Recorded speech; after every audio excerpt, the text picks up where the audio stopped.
Namaste, everybody. Welcome to week 4. So, this week on the Wheel of Life online workshop, we're going to talk about relationships. So, relationships, I think, is a topic that many of us struggle with. It's a topic that a lot of people have challenges in, right? It's quite a huge topic. Everybody has some kind of challenge when it comes to relationships. And there's a reason for that, because it is in relationships itself, where the biggest amount of growth happens. And that's because the biggest amount of pain comes from relationships. And it's also the way we see it, it's also the way we think. There's so many aspects to this. But look at it at a point of view that the biggest growth can happen in relationships. So again, you need your Wheel of Life. If you have not had your Wheel of Life yet, please download it at Valhallique.com. It's free, and as soon as you put your email address in, it will be sent directly to you. So in your email, you will receive the PDF version of the Wheel of Life. You can print that out. A guide is also given to you on how to use it, as well as the action plan. So now evaluate yourself on that wheel. Where are you when it comes to relationship? So now relationship can also be broken down into two. We won't be talking about family because family is also another section on its own. So we can break it down into two. Relationship with yourself, right? Which is one of the most important things out there. Relationship with yourself. How do you feel about yourself? Right? Having that relationship. And second thing is relationship with others. So when I say others, it could be friends, it could be spouse, it could be your boyfriend, girlfriend, it can be your partner, it can be your children, it can be anybody else, relationship with others.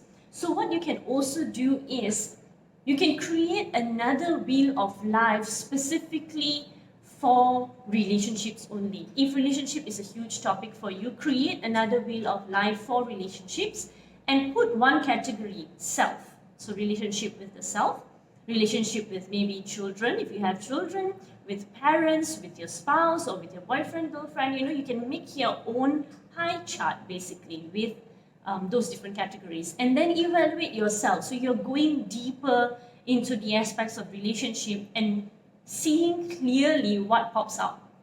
How is your relationship with yourself? Can you look at yourself in the mirror and smile and say, I love you?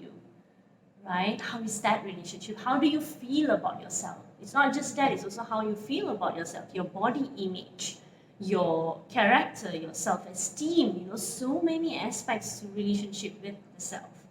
And then relationship with others as well. You can break it down specifically to what suits you. Okay, so from there you can evaluate and you can see a bigger picture of what's happening in your life. And then, of course, move on to an action plan to see how you can improve on certain areas in your life that needs improvement. Okay, so that's how that works. Okay, we're going to talk about relationships.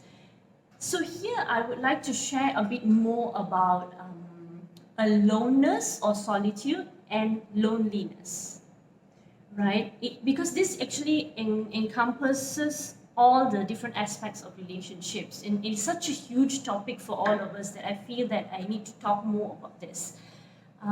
So being alone or solitude means that you're physically alone, right? For example, maybe you live alone, or you're going for a holiday alone, or you're going for a day trip on your own, or you're meditating alone, or you're just going to the park on your own and spending some time with yourself and, of course, with nature, right? So that is solitude, that is aloneness, where you're physically on your own, okay? And that aspect of aloneness or solitude actually can bring you inner peace and clarity, and it's a positive thing. It feels good to be alone. We all need alone time. We always say this me time. We always use that word me time. So what is this me time? Me time is that alone time that you need just for yourself, right? Because we are always surrounded and bombarded by so many things. And now it's even more because we are bombarded by things that is online, right? It's not even physically present with us, like all those people or everyone that's talking or whatever that's happening around the world. It is online and it is right at your fingertips. So we are really, really being bombarded. I'm using the word bombarded a lot because it is bombarding, with so many information coming from all different sources, coming from everywhere. So when is that time where you have shut everything down and just be with yourself? Having those moments. Many people are afraid to be with themselves, are afraid to be alone or to be in solitude. When we say the word alone, it can bring up a lot of triggers in a lot of people. Now you have to ask yourself why. Being alone and loneliness are two different things. They're not the same. Okay? So, when you are alone, when you are by yourself, without gadgets, without TV, just go into nature maybe and just sit there. If you have a river or a waterfall or a beach near you, just sit there and just observe. Honestly, you don't need to go anywhere. You can even do this at home. But maybe some of us need to go somewhere to be alone and to just be in a nicer environment. So do that first, okay? Because whatever that you're going to learn from there is something that you need to be able to bring into your life right now and practice it.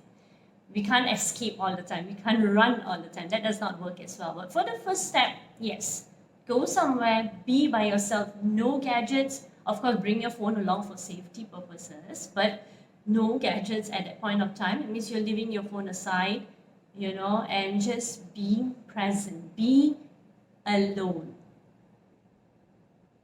and see what comes up.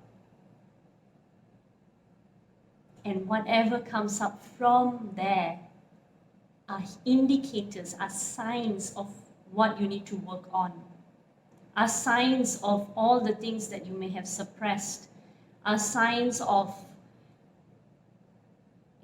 sometimes you feel that your mind is just running in 100 directions. So that is when you can learn the tools to focus, be present, focus. Whenever your mind runs in a different direction, look at the water flowing if you're at a waterfall. Listen to the sounds of the birds or the crickets or the frogs, whatever that's around you. Feel the breeze that is just gently blowing against your skin. Be present in that moment. Bring your consciousness, your awareness, your mind back to the present. And live each moment as it goes by. And that will bring you the inner peace. So aloneness or solitude brings inner peace. And then comes the next topic, loneliness. We tend to mix these two up actually. So loneliness on the other hand is negative. Loneliness is an emotional response towards being without anyone else. It's an emotional response towards being alone, towards not having company. It can cause depression to a lot of people, like, I don't have any friends, and loneliness can happen when you are with people. I am sure many of you have felt this before. Whether you are in a relationship, whether you are at a party, whether you are at a gathering, whether you are at the mall, you can feel lonely even when you are with people. So loneliness is an emotional state, it's a state of mind. It is different from being alone. And this loneliness feeling is something that can pull you down. You can go into a depressive state if you are feeling lonely. So now, why are you feeling lonely? Right? Ask yourself this question. What is it that you require from others that you can't give to yourself, that is making you down, that is making you feel lonely? So, initially when we're talking about relationships, right? And I think many of us are in the situation whereby either you are in a relationship and you're feeling lonely in that relationship, right? So you don't have that emotional connection with your partner or with your family, so you feel lonely. Or you are on the other hand that where you are looking for a relationship, so you think you're feeling lonely because you don't have someone, right? So there can be two different scenarios right here.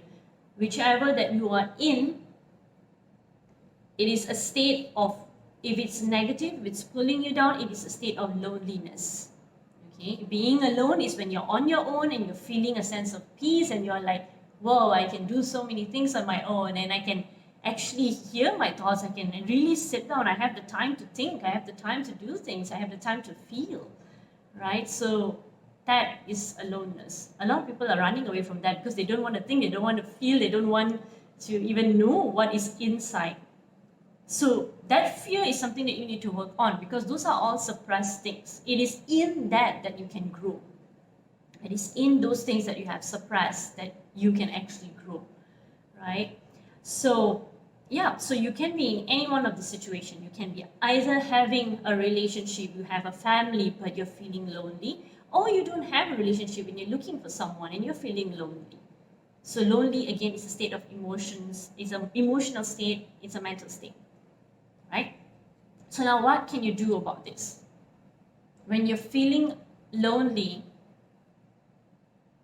a lot of times, right, many of the advices that we hear is love yourself first. Be comfortable by being with yourself first. Only then you would attract what you want in your life, right? So when they say be yourself first, they're talking about being alone. And we talk about being alone or in solitude, that's when all the things will come out. All the junk, all the thoughts, the emotions, the whatever social conditionings, all of the things that people have said, people are doing, all those things will pop out. So that's when you have to do your inner work to clear, to actually to acknowledge first, accept and acknowledge that this exists, and then work on clearing it. Again, there's so many methods that you can use to do this. Okay, so once that state has, you have done the inner work, the loneliness will go away. You will not feel lonely anymore. You would feel solitude. You would feel happy just being with yourself. So now, even if you're in a scenario that you are with a family, you are with a partner, but you're feeling alone, right? You're feeling lonely, which technically makes you think that, oh, I'm the only one here, I'm alone, right? But actually it's loneliness, it's not aloneness. So in that scenario itself, how can you move from that? There are a lot of inner work that you will need to do. It's the same thing whether you're alone and lonely or whether you're with people and you're lonely, right? That means there is something that is inside of you that you need to work on, that you need to love. You need to spend more time with yourself. You need more me time, right? Quality me time, not me time watching TV, me time going through Facebook and Instagram. That's not me time. That is still being bombarded by information. One of the best ways to do that is silence. It's also called Monvrat. It's called Vipassana. You can also do that because that's also total silence and you're just being with yourself. That brings out a lot of things that you can work on, which is really good. It's really good. So have the courage to go through the process, have the courage to go through that. Okay? So once that's done, imagine the power's back in your hands, right? You're not depending on anyone else to fill your cup. You're not depending on anyone else to entertain you or to be with you. You're just happy on your own. Imagine how that feels. Imagine how it feels that you're just so happy to be on your own and you're like, oh my God, there's just so many things that I can do on my own. There's just, you can just on the music and start dancing on your own and no one's watching. That's like, whoa. I know some people like it when other people watch you dance, it's preferences. But, maybe you can just do it on yourself, for yourself. Not for anyone else, but for yourself, right? Maybe you like to sing, maybe you like to to paint, do art. Maybe there's something else that you like. Maybe you like to go hiking. Of course, don't go hiking alone. It can be a bit dangerous. That one, go in a group. But even if you're in a group, you can also still isolate yourself and be on your own and be in those moments and just say to the group that, hey, I just need some moment to myself. And as you are hiking, be mindful of each step, be mindful of your surroundings. That's meditation, Walking meditation, there you go. That's meditation already. So, that's one of the things that you can do. So learn to differentiate this. What is aloneness and what is loneliness, or what is solitude and what is loneliness. Right? Learn to differentiate this. See where you are, gauge where you are with the relationship with yourself. Okay? All right. If you have any questions, please put in the comments below and I will get back to you. I will reply. Yeah, please put in the comments below if you have any questions. If you agree with me, type yes, I agree with you. If you don't agree with me, type no, I don't agree with you. And tell us why, because we are all learning. We are all in this process of learning. So please tell us why you agree and why you don't agree. Or what is your opinion on this, on alone and lonely, on solitude and loneliness. What is your opinion? Please put this in the comment, because I think this is a very crucial discussion for everyone to have, and this applies to everybody, whether you're in a relationship or not.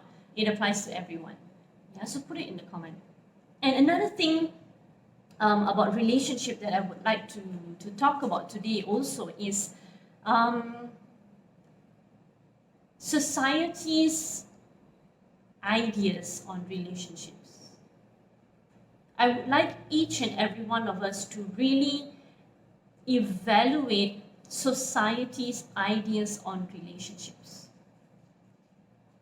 As in, I think you know where I'm going with this. As in, you need to get married by a certain age, you need to have children by a certain age, your children need to get married by a certain age, and the whole cycle. Evaluate that. Think about it. Is it something that you really want? Or is it something that people are telling you to do?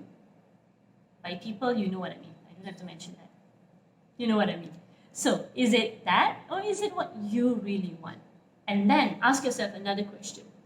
If you really want to get married, are you getting married or getting into a relationship because you are lonely? Is that the reason? And in that relationship, are you given alone time? Which is crucial. Having your own space and time, even within a relationship, it is so important. You have your time together, and then you have your time on your own as well. It doesn't mean that you need to be together all the time, 24/7. That is not a healthy relationship, right? So ask yourself that question. Why do you want to get into a relationship, or why do you want to get married? What is the main reason? Is it because you want it, or is it because society is telling you to do it? Second question. Again, relationships also comes to family, right? So, children, that's the second question. Why do you want to have children? Is it because society is asking you? Is it because that is what it is? Because everyone gets married and have children? Are you just going with the mold that is created by society, or are you really thinking and saying that, yes, I want to have children because I know they are the future generation, and I'm going to commit myself to bringing up the future generation of the world the best way that I can? No pressure there, but the best way that you can. Everybody has their own ways. Or is it that you're filling up a gap in your life by having children? There are many people out there who have children to save a relationship. I'm not going to say whether it is right or wrong. I want you to think about it. I want you to think about this. Is that really going to save your relationship? Do you feel that will help your relationship? Or is communication going to help your relationship? Which one? Okay? And I will leave you with that. If you have any questions, please put it in the comments. And again, evaluate where you are, relationship with yourself and relationship with others. So many questions that you can ask yourself. Have a journal for yourself. Whenever any questions pop up, ask yourself, okay, where is this coming from? Is this coming from my parents? Is this coming from societal conditioning? Or is this coming from something that I really want from inside? Something that I really choose to experience from inside? Again, it is in relationships that you can have the largest pain, and it is in relationships you can have the largest growth. And relationships, again, does not mean just spouses or boyfriend, girlfriend, or husbands. It can also mean your family. It can also mean friends, a relationship with yourself. Right? There's so many aspects to this. Human beings are simple, yet we are complex. We are a very complex being as well. We were created amazingly, really, just amazingly. So many questions for you to think about, so many things for you to think about. Go through it, think about it, write it down, find out the root of what is it that is holding you back from being honest with yourself and being your true self. Okay? I will leave you with that. Any questions? If you don't want to put in the comment, you're shy or anything, just DM us and I will get back to you. Okay? Thank you so much for joining me tonight, and you have a pleasant evening. Thank you. Namaste.